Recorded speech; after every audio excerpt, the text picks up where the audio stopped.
You begin with fire, a decision that feels different this time. You clear your schedule, sharpen your focus, and tell yourself, this is it. Day 1 feels powerful. Day 2 feels promising. But somewhere around day 3, the intensity fades, and you quietly slow down. It is not dramatic. There is no announcement, no clear moment of failure, just a subtle shift. You delay one task. You loosen one standard. You allow one exception, and from that small permission, the entire structure begins to weaken. You tell yourself it's temporary. I'll get back on track tomorrow. I just need a break. I've done enough for now. And in isolation, each thought seems harmless. But together, they form a pattern that repeats itself over and over again. 3 days of discipline, then drift. Have you noticed this cycle in your own life? The excitement of starting something new, the confidence that this time will be different, and then the quiet return of old habits that pull you back to where you began. This is not a lack of intelligence. It is a lack of control over your internal state.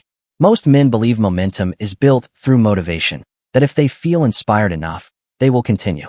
But motivation is unreliable. It rises quickly and disappears just as fast. What you experience in the first 3 days is not discipline. It is emotional momentum. And emotional momentum cannot last.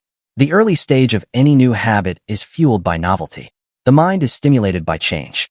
It enjoys the idea of transformation. But once repetition begins, the excitement fades and reality replaces it. Reality requires effort, and effort when repeated feels uncomfortable. This is where most people collapse. Not at the beginning, but in the transition from excitement to repetition, because repetition feels boring. And the untrained mind interprets boredom as a signal to stop. But boredom is not a warning. It is a gateway. The moment something becomes repetitive is the moment it begins to compound. But because it no longer feels exciting, you mistake progress for stagnation. You start to believe nothing is happening. So you slow down. You skip one action, then another, and soon the rhythm you created disappears, and without rhythm, momentum cannot exist. Momentum is not built on intensity. It is built on consistency, and consistency is not exciting. It is quiet, repetitive, unnoticed. That is why most people never reach it. Let me ask you something directly. And when was the last time you followed through on something past the point where it stopped feeling good? Not when you were motivated, but when you were tired, distracted, and uninterested. That is where discipline begins. Not in the first 3 days, but after them. There is another force at work here, one most people never recognize. Your mind resists change, not because it is against your success, but because it is designed to preserve what is familiar. Even if what is familiar is limiting, it feels safe. So when you introduce a new habit, your mind pushes back, not loudly but subtly. It suggests comfort. It offers excuses. It justifies delay. And if you are not aware of this, you follow those suggestions without resistance. This is how weakness returns. Not as a decision, but as a quiet agreement. You agree to slow down. You agree to postpone. You agree to relax your standards, and each agreement moves you further from momentum and closer to your old patterns. The most dangerous part, you don't notice it happening until you are back at the beginning again. And each time this happens, something deeper is affected. Your trust in yourself.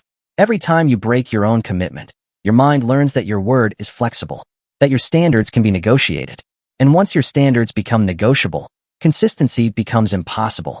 Trust is the foundation of momentum. Without trust, you rely on emotion, and emotion will always fail you under pressure. In this lesson, you will discover why the first 3 days feel easy and why everything changes after that. You will learn how to recognize the moment your mind begins to resist and how to respond before momentum collapses. You will understand how to replace emotional momentum with structural discipline so that your progress does not depend on how you feel, but on what you do. But before any strategy works, you must accept this truth. You are not losing momentum because you are incapable. You are losing momentum because you are allowing small exceptions to weaken your system. And the moment you remove those exceptions, momentum stops disappearing. It begins to compound. Part 1. That compounding begins the very moment you cease making peace with weakness. I tell you that what has been defeating you is not the labor, nor the length of the road, nor the greatness of the aim before you. It is the small betrayal that enters quietly after the first heat has faded. It is the habit of making one exception, then another, until the whole structure of your promise falls inward. And because this collapse happens silently, you have mistaken it for fate, when in truth it is only drift. You are not suffering from lack of intelligence. You are suffering from divided command. One part of you wishes to rise, and another part of you still worships ease. One part of you says forward, while the weaker part says tomorrow. So long as these two voices remain equal in power, you will continue to start with force and end with surrender. No man can move far while arguing with himself every morning. Decision is the first great separator of winners and failures because decision ends inner argument.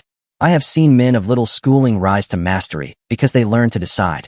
I have seen men of splendid ability remain poor in purse and poor in spirit because they never formed the habit of definite decision.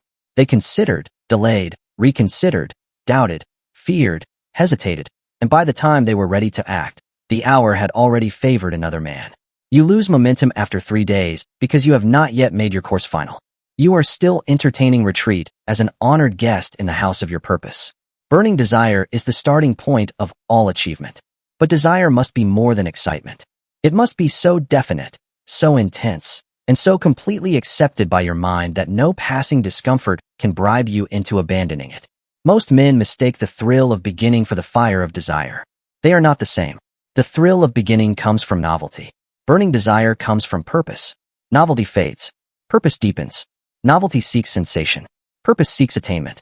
If you would save 10 years of your life, learn this difference. Now, how do you save 10 years? You save 10 years by refusing to repeat the same mistake under 10 different names. You save 10 years by choosing a definite chief aim before life chooses one for you through misery, debt, criticism, humiliation, and regret. You save 10 years by ceasing to ask each morning what you feel like doing and beginning instead to ask what your purpose demands. You save 10 years by mastering one direction instead of chasing 10 distractions. Years are not always lost in idleness. They are often lost in scattered effort. I speak to the man who feels stuck. I speak to the one who has watched month after month pass while his intentions grew old and his circumstances remained the same. I speak to the one who is ashamed of how often he has promised himself change only to return again to the habits he swore to conquer. I know the bitterness of wasted years. I know the torment of seeing clearly what ought to be done and yet failing to hold oneself in obedience long enough to see results. That pain is real, but it need not be permanent. Your frustration comes partly from this. You have tried many things, but you have not remained with one thing long enough to compel it to yield its treasure. There is an old story I have often repeated because it contains a law that can rescue a whole life. A man dug for gold. He found promising signs, bought machinery, labored with hope, and then, when the veins seemed to vanish, he quit. Another man, armed with better judgment and persistence, dug but 3 feet farther, and took out the fortune the first man had abandoned. Many lives are left unfinished, 3 feet from gold. Do not imagine that this story concerns minds alone. It concerns character. It concerns wealth. It concerns faith. It concerns your habit of stopping just when repetition begins to look dull and progress begins to appear invisible. The weak man says nothing is happening. The wise man says roots are forming. The weak man wants visible reward before he gives sustained effort. The wise man gives sustained effort because he understands that visible reward is always the child of invisible causes. All achievement begins with thought, but it is matured through continued action. You have been trained perhaps without knowing it to trust emotion more than law. When the feeling is present, you work. When the feeling departs, you bargain. That is why the first 3 days often appear strong. Emotion lends you temporary power. But emotion is a poor ruler. It is unstable, impulsive, easily frightened, easily flattered, and easily exhausted. Character, on the other hand, is formed when a man acts from decision rather than feeling. The 4th day is greater than the first day because on the 4th day, the contest becomes real. The 4th day is where your old self comes to collect what it believes belongs to it. It whispers, rest now. You have done enough. Begin again tomorrow. You deserve relief. One small concession will not matter. And because the suggestion is gentle, you receive it without alarm. Yet weakness seldom enters by force. It enters by permission. Every relapse into weakness begins as a quiet agreement. You agree to lower the standard. You agree to interrupt the rhythm. You agree to make comfort more important than continuity. In that moment, trust in yourself begins to crack. That trust is more precious than money. When your own mind learns that your word bends under discomfort, it begins to discount your promises. Then each new resolve carries less authority than the one before it. You call yourself to action, but the deeper mind remembers yesterday's surrender and waits for another. Thus the problem becomes greater than one missed task. It becomes an identity. You begin to think of yourself as the sort of person who starts strongly and fades quickly. Once that thought is accepted, it governs conduct with tyrannical power unless you replace it. This is where auto-suggestion becomes one of the mightiest instruments ever placed in the hands of man. The subconscious mind is a gateway through which repeated thought passes into habit and habit becomes destiny. Whether you understand this law or not, it is operating. If you repeat weakness, weakness is impressed. If you repeat strength, strength is impressed. The subconscious mind accepts the impulses you feed it through emotion, repetition, and belief. Therefore, you must stop speaking to yourself carelessly. You must stop rehearsing defeat in the privacy of your own thoughts. Say it with me, and say it until your own mind begins to obey it. I am the master of my fate. I control my thoughts. I act with purpose. I persist until I succeed. Again with authority. I am the master of my fate. I control my thoughts. I act with purpose. I persist until I succeed. And this you must also impress upon yourself until it becomes a ruling identity. I am the type of person who is disciplined, focused, confident, successful, and unstoppable. Do not dismiss this as mere language. Words charged with emotion and repeated with faith become instructions to the subconscious mind. Most men use this law against themselves by repeating fear, weakness, delay, doubt, and apology. They say, I always fall off after a few days. They say, I am easily distracted. They say, this is just how I am. And because these statements are repeated, the subconscious accepts them as commands. You must reverse this process. You must cease describing your weakness and begin declaring your chosen character. Faith is the force that transforms thought into reality. I am not speaking of idle hope. I am speaking of applied faith, disciplined faith, repeated faith. A man begins to believe his own command when he sees himself obey it in unfavorable conditions. Not when he is eager, not when the path is short, not when praise surrounds him. He begins to believe when he continues in the hour of boredom, fatigue, criticism, confusion, and delay. That is why so many remain weak. They want faith without obedience. Yet faith grows by action, not by wishing. Consider Napoleon Hill. He was not great because his road was made smooth. He was great because he held to an idea after men of education, position, and reputation had declared it impossible. When he determined to produce the motor he desired, he did not ask the world whether the world approved. He held to his purpose until organized planning and persistence forced reality to bend. The power was not in the machine first. The power was in the thought accepted, believed, and pursued with decision. Had he relapsed at the fourth day of difficulty, his name would not command remembrance. Now look also at Edwin C. Barnes, who desired not merely to work for Edison, but to become his business associate. He possessed no riches at the beginning, no fine introduction, no visible assurance that his wish could be fulfilled, but he held one thought with burning desire. He did not weaken because the door did not open at once. He did not interpret delay as refusal. He remained until the occasion appeared. That is how men save 20 years. They stop treating delay as defeat. They stop restarting their faith every week.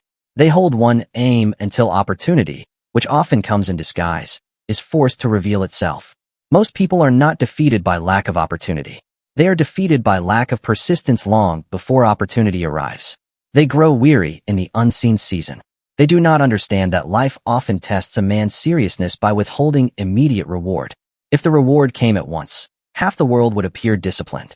But real discipline is proven when reward is absent, when applause is absent, when evidence is absent, and yet the man continues because his purpose has become greater than his mood. You must become that man, or remain at the mercy of changing feelings. And now let me speak plainly of fear. For behind your broken momentum, there often stands one of the old enemies I described long ago.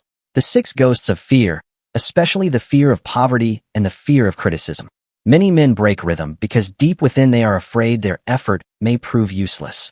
They fear sacrificing comfort for a result that does not arrive. They fear that if they try with full sincerity and still fail, the pain of disappointment will be too great. So they protect themselves by never giving themselves completely. That is cowardice disguised as caution.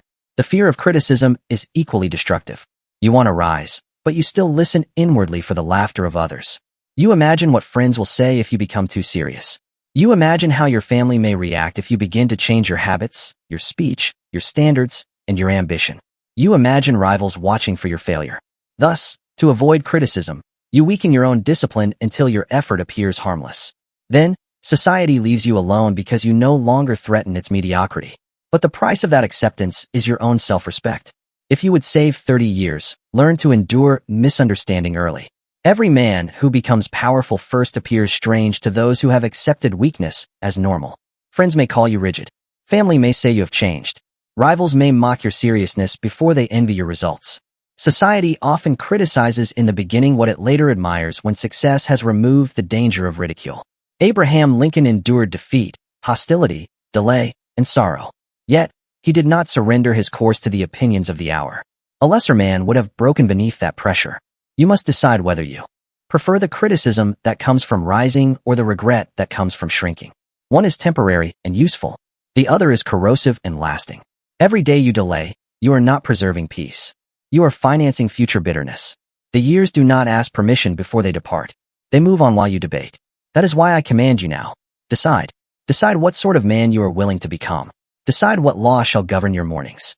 Decide what standard shall be beyond negotiation. Decide before another year is sacrificed to drift. Say it again until the weaker nature within you begins to tremble. I am the master of my fate. I control my thoughts. I act with purpose. I persist until I succeed. And once more with the identity you will now begin to earn. I am the type of person who is disciplined, focused, confident, successful, and unstoppable.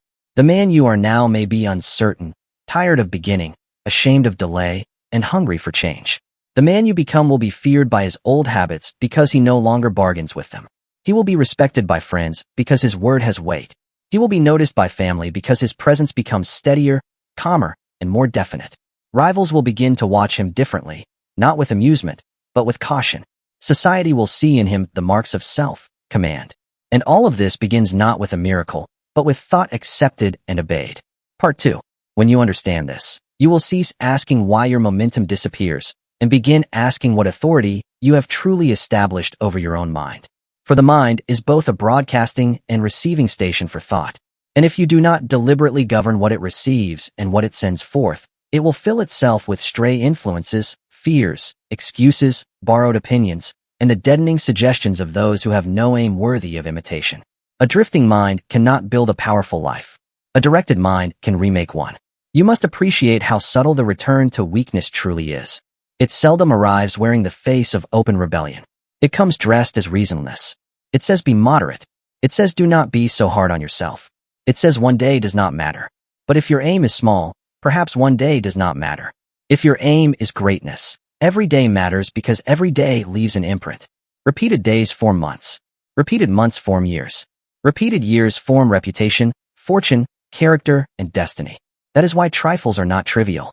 They are seeds. A man does not suddenly become powerful. He becomes powerful by refusing small acts of weakness when no one is watching. He becomes decisive by making decisions quickly in matters that once would have tempted him into delay. He becomes disciplined by doing what must be done after the novelty has departed. He becomes respected by respecting his own word before anyone else applauds him for it. There is no hidden door through which the strong escape the law of repetition. The strong are simply those who accepted repetition as the path rather than the punishment. This is why so many who appear eager in the beginning vanish soon afterward. They wanted the feeling of power, but not the habits that produce it. They wanted the admiration that attends mastery, but not the daily obedience that mastery exacts. They wanted to enjoy the fruit, while despising the season of cultivation. I tell you now that you cannot insult the laws of growth and still expect them to serve you. The man who saves 10 years is the man who stops resisting the process. He builds structure where weaker men search for inspiration. You have perhaps waited for some grand emotional force to carry you. Dismiss that hope. Emotional force is useful in the beginning, but it is too unstable to govern a life. Structural discipline is superior because it remains when feeling has changed. It makes action independent from whim. It turns a noble desire into a practical system. That is how you preserve momentum after the first 3 days. You do not pray for stronger emotion. You eliminate unnecessary negotiation. You decide in advance what shall be done, when it shall be done, and under what standard it shall be completed. The man who says, I will see how I feel tomorrow, has already surrendered tomorrow. The man who says, at this hour I act, whether eager or not, has already claimed tomorrow. That is the difference. When Charles M. Schwab rose to power, he did not do so by drifting from impulse to impulse. He rose because he learned to focus force, to carry responsibility, to think in organized fashion, and to move with definiteness where weaker men hesitated. Wealth and influence are drawn to definiteness because definiteness creates trust. Indecision repels both men and opportunity. Let me show you how this saves 20 years. Many waste 20 years not in idleness, but in indecision joined with inconsistency. They labor enough to remain tired, but not enough in one clear direction to become transformed. They work hard at too many scattered things. They start, stop, begin again, change methods, change aims, and then blame time for not rewarding them. But time rewards continuity. The law is plain. If you choose one worthy direction, join it with daily repetition, and persist beyond boredom, you begin to compress what others spend decades postponing. And this compression of years is not magic. It is the natural result of obedience to law. Andrew Carnegie did not assemble power by drifting through moods. John D. Rockefeller did not build vast influence by lowering his standards every fourth day. Thomas Edison did not secure his triumphs by demanding constant excitement. These men differed in temperament, but they were united in one mighty trait. They held their thought to a chosen end with persistence, and they did not permit temporary defeat to rename itself final failure. That is the habit you must now acquire. Temporary defeat is one of life's greatest tests because it reveals what a man really worships. If he worships comfort, defeat sends him backward. If he worships appearance, defeat humiliates him into retreat. If he worships public approval, defeat frightens him into silence. But if he worships purpose, defeat becomes instruction. It becomes a teacher. It becomes a redirection, not a funeral. Too many men interpret delay, awkwardness, and early imperfection as signs that they are unfit. No, they are merely signs that they have entered apprenticeship. Every master was once clumsy. You ask why the first 3 days feel easier than the days that follow. I will tell you, what you have just listened to is only the first half of this lecture. Access the full lecture through the first link in the description. By the way, hey, I'm Yen, the founder of this channel. I started this channel and wanted to stay in the background and keep the main focus on the message of this channel. But as our community continued to grow, I decided to take the responsibility and step up and build a community around these teachings. So, hey, nice to meet you.